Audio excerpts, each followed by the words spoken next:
Hello, my name is Kirioth, and today we're going to talk about Dark Imperium, the novel by Guy Haley, which kind of sets the stage for the new edition of 40k. Introduces the Primaris Space Marines and the fact they've been at war for a century now. It introduces the return of Mortarion, which is awesome, and a whole lot of other stuff besides. By the way, Mortarion now has a weird thing for clocks. Also, spoilers. I mean, the clock thing is not really a spoiler, but I probably should have put the warning before it. Whatever, spoilers. If you haven't read the book and you want to read the book, go and read the book, and then come and watch this video. If you don't give a shit or you have read the book, then carry on watching. Spoilers. So, first things first. The first thing that I want to say about Dark Imperium, one of the things I really like, and it will endear me to the book forever, is it puts the final nail in the coffin of Matt Ward's shitty fanboy robot Guilliman. Finally, Guilliman is not the all-powerful, oh my god, look at him, he's so good, he's the best Primarch, all the other Primarchs wanted to be that Primarch, but they couldn't be that Primarch because only Guilliman is that Primarch. It has finally wiped that away. It's been washed away, drowned under a wave of superior writing by superior writers. Guilliman fucks up. He messes up, he admits that he messes up, he has actual human emotions. He feels lonely, he gets down, he's like, oh my god, I'm 10,000 years into the future, all my brothers are dead or missing, this sucks, what the hell is going on? It's quality. Also, the book opens with him getting killed by Fulgrim, and, well, nearly killed by Fulgrim, if you want to be semantic about it, pedantic about it, one of the two, and he essentially dies because he's like, oh dear, I've been trapped, I've been outsmarted and outwitted, what do I do? I guess I'll just try and kill him then, because there's nothing else left. I can't do anything. I'm ruined. I'm messed up. It's gone bad wrong. I'm just going to have to go for it and hope. And it doesn't work, because Fulgrim is a four-armed, snake-legged, winged freak of nature at this point, who can just summon swords out of thin air to hold in his many arms, which are all laced with horrendous poison. So Guilliman essentially messes up, and it's a catalogue of failures that lead him to face Fulgrim, and Fulgrim is obviously stronger and faster and better than Guilliman is. And in fact, I think he probably was to start with, at least if you want to go by the Forge World interpretation of the Primarchs. Guilliman is going to get beaten by Fulgrim, pardon me, like 9 times out of 10.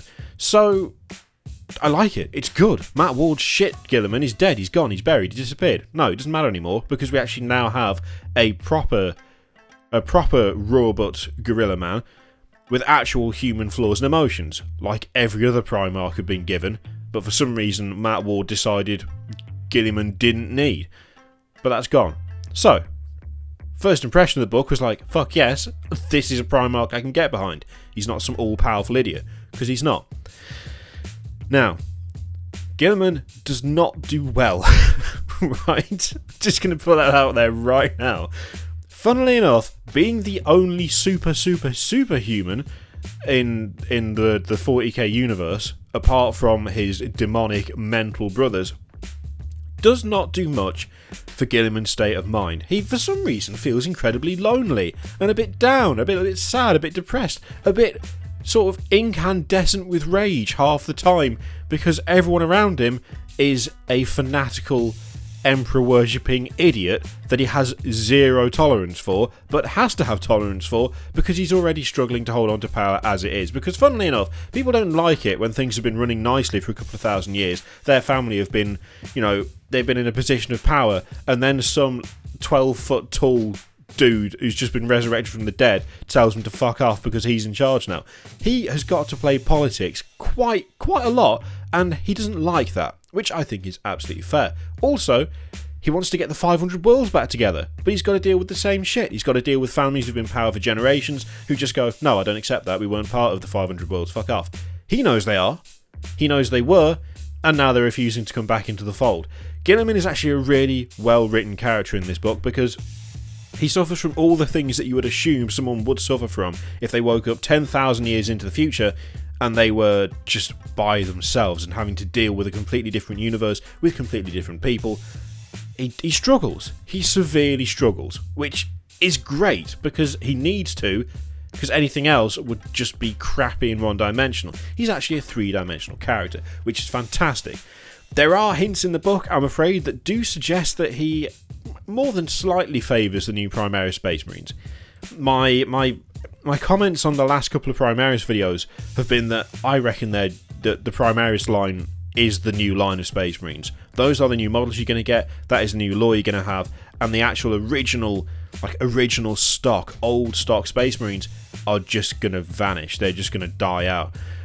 In the book, it says very clearly that 94% of chapters have adopted the Primaris technology, and they are producing Primaris Space Marines of their own. That kind of suggests that the old Space Marines, the traditional Space Marines, the ones that have served the Imperium faithfully for the last 10,000 years or so, are on their way out. Which, honestly, I'm going to be very disappointed in Games Workshop if that turns out to be the case. Unless something impressive happens in the next book, because there will be a next book after this one, obviously, I would not be surprised if we just don't see anything in the way of traditional Space Marine development from this point forward. Guilliman favours the Primaris Space Marines. Games Workshop, obviously, this is out of the book, but Games Workshop obviously will prefer the Primaris Space Marines because they're brand new shiny things to sell us. And while I am a sucker and I will buy them, it will be sad to see the old line go, and I think they will. Not now. I'm not saying that all the stuff for Space Marines is going to be gone from the store tomorrow. I think the line will continue to be available for a significant amount of time, but I would expect over the next couple of years that you will not see any new developments for old Space Marines. You will just see Primaris stuff. There's a couple of moments in this book that really suggest that is going to be the case, and it's in-universe stuff, it's lore-based stuff, it is the preference of Primaris Space Marines are made out in Dark Imperium to be just faster, stronger, better. They just are. Their equipment's better, they're better. Now, we do already have some Primaris Dreadnoughts, which obviously means they can be killed. They are not infallible. In fact, there's quite a few Primaris deaths of various horrendous ways in Dark Imperium. And there are already Primaris Dreadnoughts. I know there are people worried about that, and they were like, how the fuck are there Primaris Dreadnoughts when there are only just Primaris Space Marines? Dark Imperium is like 112 years after Gathering Storm, or like the events of Guilliman coming back and raising this army, the Ultima founding, the Primaris Space Marines finally appearing out in the universe. This is like 112 years after that.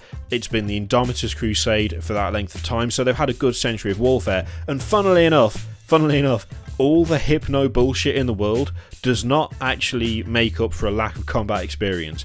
It's very similar to, if you remember back to Deliverance Lost from the Horus Heresy series, when Corax is trying to make improved Space Marines, when he's doing the Raptor program, there are multiple instances where it's like they have these brand new, bigger, better, stronger Space Marines, except they're not experienced in combat. They make like rookie mistakes.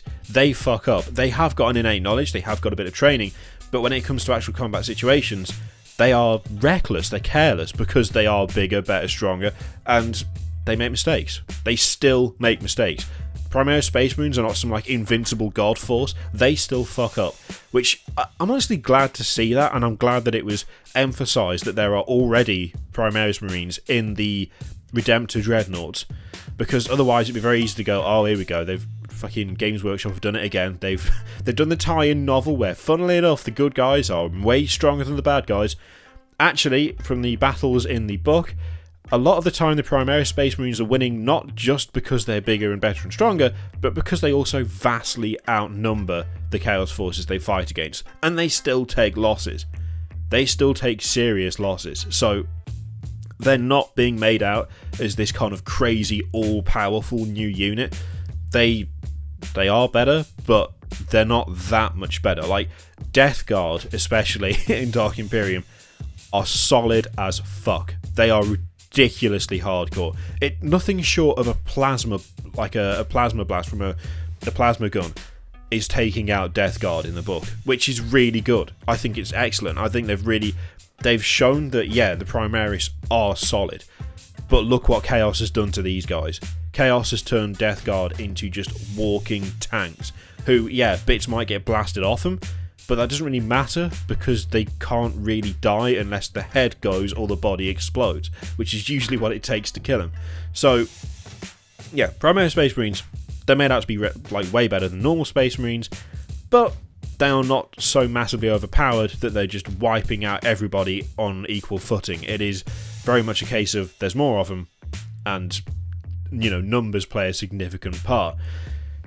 I will say I'm looking forward to a couple of different units now for the Primaris Space Marines based on the book. So we already knew about the Intercessors, the Hellblasters, which is still a terrible name, the Inceptors, which is not a better name, and the two vehicles. They also mention Reavers, which is Riever, which again, not a good name, and Aggressors, which is again not a good name. The Reavers are like close combat stealth specialists, one big pauldron, a massive combat knife, and a bolt pistol, or it might be the same bolt pistol that the Inceptors get. I can't quite remember off the top of my head. I'll have to have a look. And Aggressors have missile launchers on their shoulders and flamers in their hands. So that's going to be fun. They do sound cool, and there are moments in Dark Imperium where for you guys who are going to stick with your original Space Marines, they save Primaris Marines. One of the main characters you follow literally gets saved by a unit of Centurions. It might be Nova Marine Centurions, I want to say, who just beat the ever-loving shit out of some Death Guard, because funnily enough, Death Guard, solid though they may be, are not quite withstanding heavy bolter shots from 3 Centurions solid. So there are still little nods that kind of go, yeah, these guys are still relevant. They might not be for eternity, but for right now they are still relevant. They're still doing stuff, they're still there, they're still supporting, and they're still killing stuff left, right and centre, which is a nice touch. I'm going to say that over the next sort of couple of books, I'm not sure how long this series is going to go on for. All I know is that this ended on essentially a cliffhanger, so there's absolutely going to be a book after Dark Imperium. If you're worried, if you were sitting there thinking, Primaris Marines are heresy, they are bullshit, this is not allowed, what the fuck is this? Now, you may have been thinking that in terms of sort of out of universe. You personally don't like them. This is where it gets a bit frustrating to use the word heresy, because when I'm saying heresy, I'm talking in universe. I'm talking like in the book, this is what I have read, and by the standards of the universe itself, it is heresy. A lot of people just tend to use heresy as, I don't like this, therefore it is heresy. I'm not using it in that way. But I will say that Primaris Space Marines absolutely fucking reek of heresy. And that's largely because Archmagos Belisarius Cawl, to say that he is, how do I put this without overstating it? To say that he is mildly heretical, I think, is the largest understatement of the year. To suggest that he is full on, should be killed immediately, I think that's about fair. Now, that might seem like an extreme reaction to the additional lore that you get in Dark Imperium, and if you've read the book, you might be thinking, well, hang on, that seems a bit extreme. Okay, so there's a couple of things that really stand out to me about Cawl. Firstly, the way he communicates with old Robo. It's not astropathic messages, it's not standard messages, which would take like 3,000 years to get back to him. No. What he's done is created Cawl Inferior, which is some sort of mental, psychic device buried deep in the bowels of McCragg's Honour, which is Guilliman's flagship. And it requires multiple levels of security. Guilliman gets down there, the machine turns itself on, and he has a conversation with it. It stinks of AI. And I'm not talking like, oh, it's just a servitor. No. The Mechanicum, or the AdMech, do not like AI. They're not a fan of artificial intelligence, of machine intelligence. And yet, Cawl Inferior it stinks of it. So, the way it works is, it's like, well, as it suggests by the name, an inferior version of Cawl. It's a machine that has, through Cawl mathematically extrapolating every possible situation and scenario, got the ability to have conversations, ask questions and answer questions based on the code used to unlock it and the statements given to it by Guilliman. Once they've had their conversation, which like, it sounds ridiculous because it is, and it's clearly just fucking AI. It's clearly just artificial intelligence that is pretending not to be, in my eyes. I assume there's like a Guilliman inferior, which is wherever Cawl is. Oh, and by the way, you don't know where Cawl is, because Guilliman outright goes, I haven't spoken to him for 12 years face to face, we need to work something out, and then the machine goes, that's not possible. And Guilliman goes, well, where the fuck is he then? Where is he? Where's Cawl? Oh, I can't answer that. So he's clearly off doing something dodgy. So that's the first thing. He's got some sort of half AI psychic thing that is developed from God knows what, probably Xenos technology, which he uses to communicate with Guilliman by having a separate conversation with him and then transmitting a code to Cawl, which then unlocks the other side of that conversation for what I assume is like a Guilliman inferior where he is. What the fuck? That is absolutely heresy. That cannot be anything other than heresy. That's mental. That is absolutely ridiculous. How? So that's the first thing. The second thing is, Cawl keeps asking to be made Fabricator General of Mars, right? He's like, put me in charge of Mars. You give me Mars, I'll give you the galaxy. And Guilliman says that Archmagos Belisarius Cawl was considered a radical by the Mechanicum of 30k. And that's only got worse 10,000 years on. Now, let's just consider this for a moment. The Mechanicum of 30k literally, at one point, just completely stripped one of their tech priests down to basically nothing but the brain and grafted them into a gigantic war machine covered in every weapon known to man, including weapons that are technically not allowed anymore. And they thought that Cawl was a bit radical for them. That gives you some context, I hope. I hope that gives you some context. The Mechanicum of 30k thought that Belisarius Cawl was a bit OTT, a bit over the top, a bit too much for them. He's still alive 10,000 years later, and the Adeptus Mechanicus is absolutely not having any of his shit. They do not like him in the slightest, because he's doing experiments in machine intelligence and AI and shit, messing about with Xenos technology.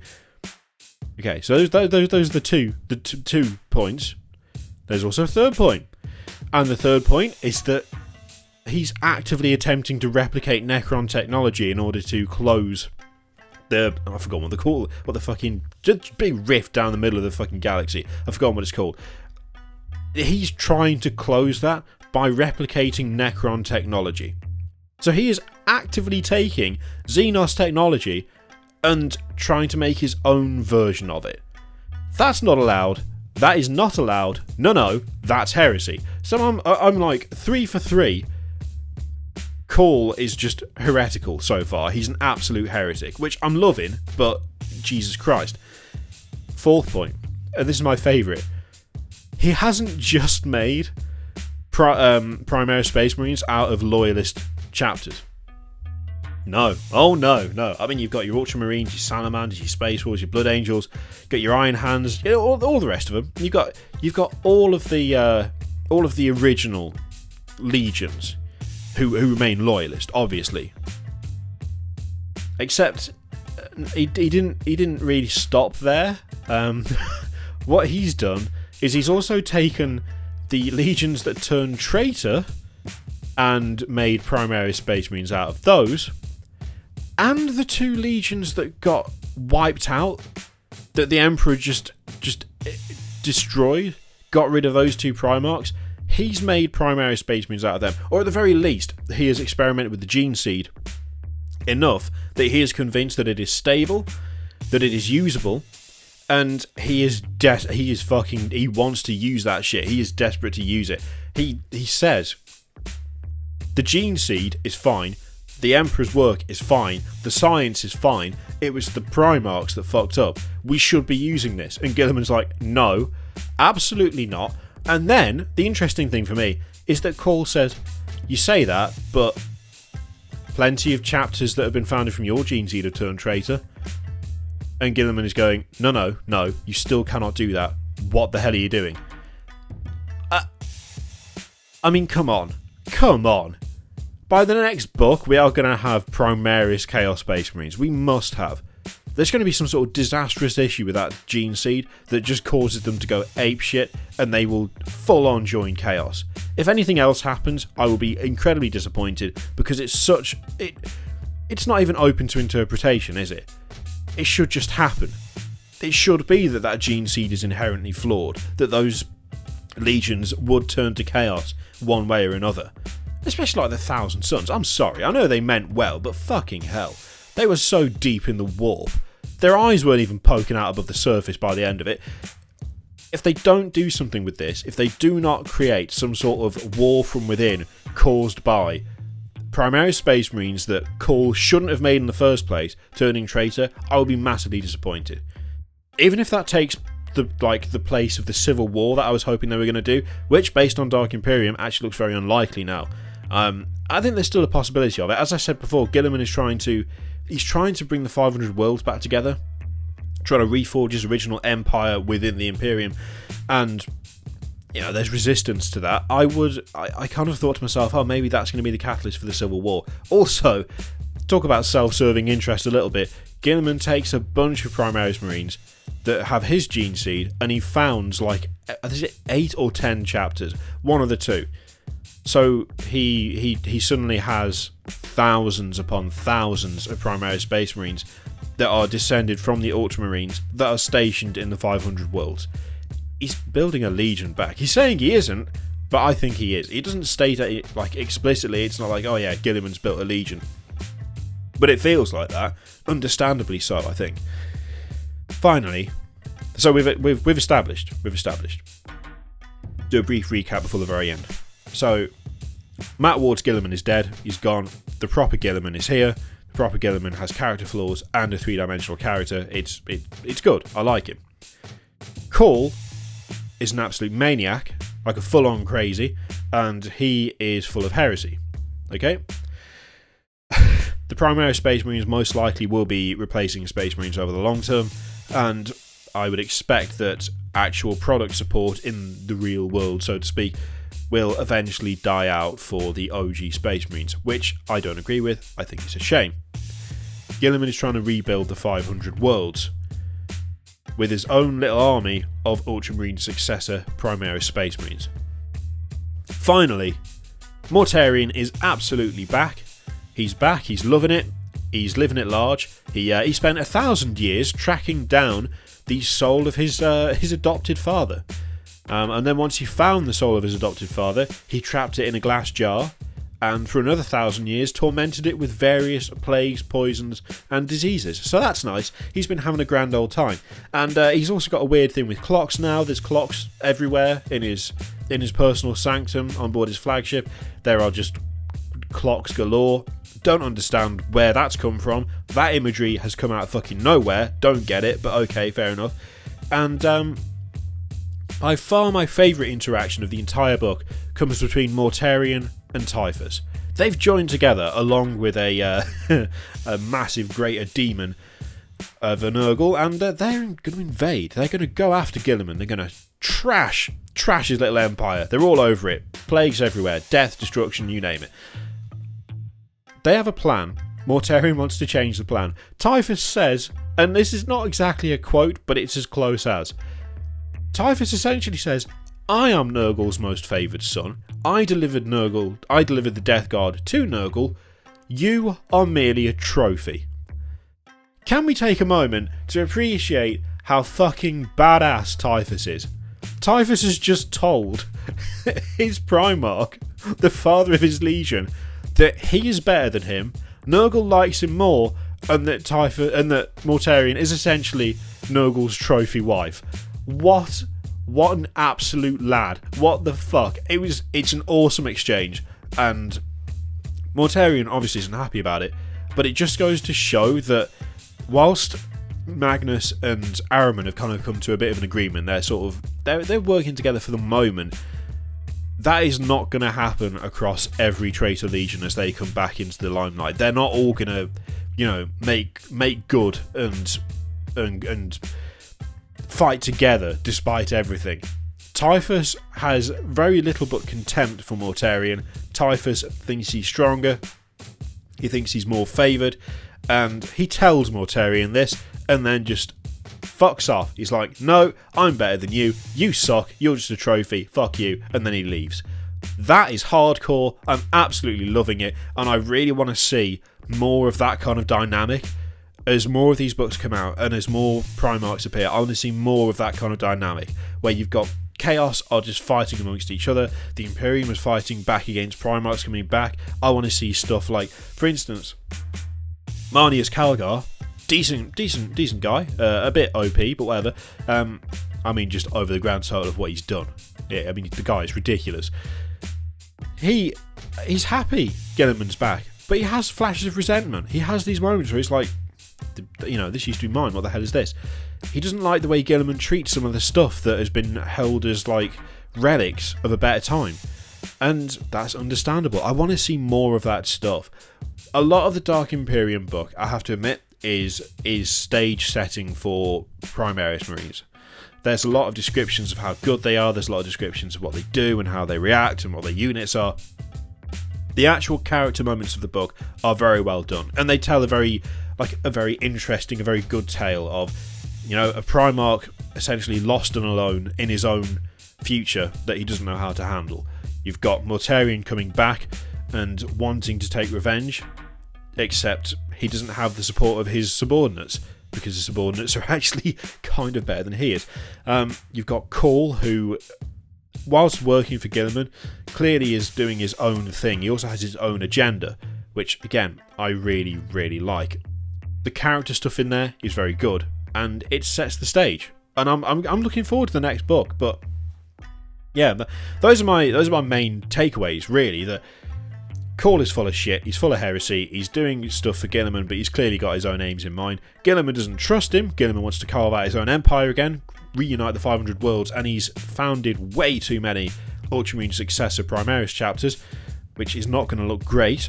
And Mortarion wants in. He wants to bring death and destruction to Guilliman's empire. And then the book ends. And so we have to wait for the next one. But yeah, there's some interesting stuff in Dark Imperium. I did enjoy it, and there's quite a few decent talking points. So, what do you reckon about any of that? I'm not going to repeat it again, because oh my god, I've already repeated myself about 8 times. But what do you think of the book in general? What do you think of the points raised about it? What do you think of the way the universe is moving forward? Are you happy with it? Are you not happy with it? Are you looking forward to seeing more? Let me know in the comments below. I always read them. And in the meantime, thank you very much for watching. There's another video there, and there's a subscribe and a Patreon, and they're all over the place. Just click whatever you like. Thank you very much for watching again, and I will see you next time. Toodaloo.